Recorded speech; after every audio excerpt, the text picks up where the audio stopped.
Continuamos con más de Con Todo y Pensini la tarde de hoy. En esta oportunidad se encuentra en el estudio el señor Roberto Abdul, presidente del comité directivo de Súmate, ingeniero mecánico con maestría en ingeniería de sistemas y también en políticas públicas. Muchísimas gracias, señor Abdul, por acompañarnos la tarde de hoy. Bueno, buenas tardes, muchas gracias y buenas tardes a toda la audiencia.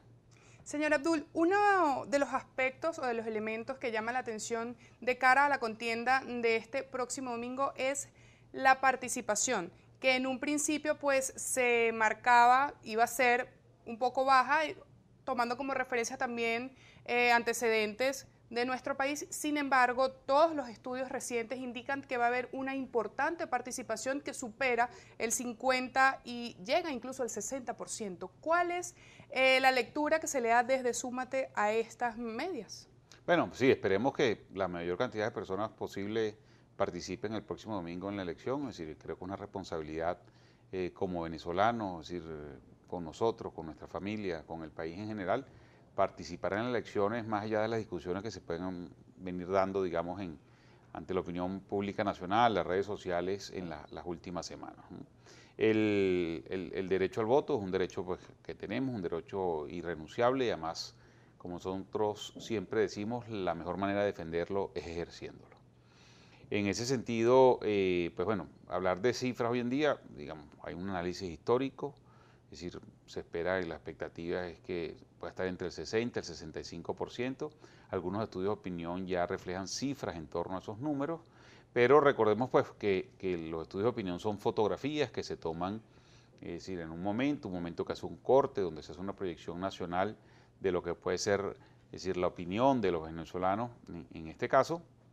Sin embargo, pueden ocurrir algunos eventos en favor o en contra de esa participación o, pues digamos, simplemente hay gente que expresa una opinión en las encuestas y después su comportamiento puede ser un poco distinto.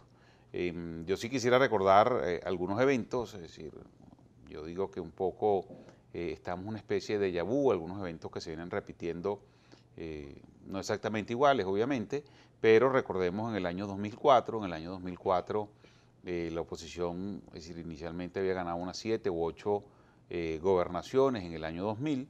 En el año 2004, el 15 de agosto, tuvimos el referéndum revocatorio.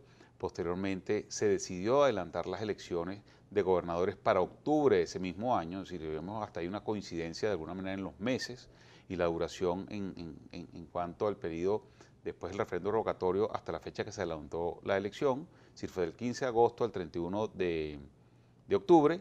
En este caso estamos hablando de 30 de julio la elección de la Asamblea Nacional Constituyente o la consulta de la Asamblea Nacional Constituyente hasta el 15 de octubre esta elección. Recordemos, en ese momento participó solamente el 45% de la población en dicha elección, En materia, con una abstención fundamentalmente del sector opositor. ¿Eso qué significó? La oposición solamente ganó 2 gobernaciones, el Estado Nueva Esparta y el Estado Zulia. Es decir, esos son los riesgos un poco que se enfrentan con el tema de la abstención. En ese sentido, nosotros hemos venido haciendo un llamado, digamos, a la gente a participar y como decía al principio, pues esperemos que esos niveles de participación estén por encima del 65, mucho más, pues. señor Abdul, otros temas que llaman la atención son las variables que pueden suscitarse de cara a estos comicios. Es decir, las variaciones que se presentan, por ejemplo, con la eliminación de la tinta indeleble que no se va a usar. ¿Cuáles son esos elementos que van a distinguir estos comicios del domingo? Bueno, es decir, lo primero, rescatar algo que dijo el invitado anterior, el señor Medina, pues bueno, que esta es una elección convocada con un retraso de más de 10 meses. Esta elección debió haber tenido lugar más tardar la tercera semana de diciembre, que fue cuando venció el periodo de los gobernadores y los representantes de los consejos legislativos de los estados. Recordemos que esta elección, convocada en el mes de agosto de este año, obvió y también es una violación constitucional la convocatoria de las elecciones de los representantes de los consejos legislativos de los estados. Después una elección que la presidenta del del Consejo Nacional Electoral decía que era una elección que se había en tiempo récord, es decir, que una demostración de la eficiencia del Consejo Nacional Electoral. Yo lo que diría que es una elección que se ha organizado de manera atropellada, violentando de alguna manera los plazos legales de muchas de las actividades.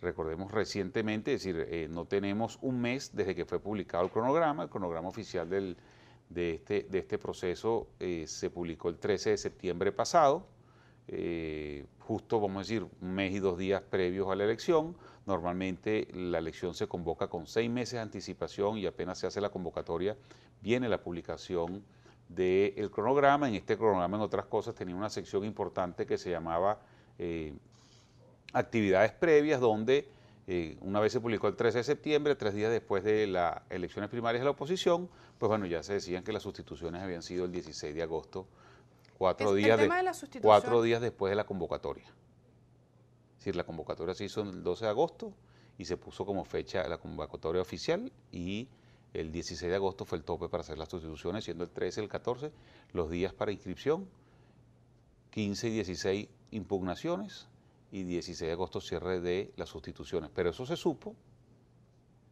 oficialmente el 13 de septiembre, cuando se publicó el cronograma.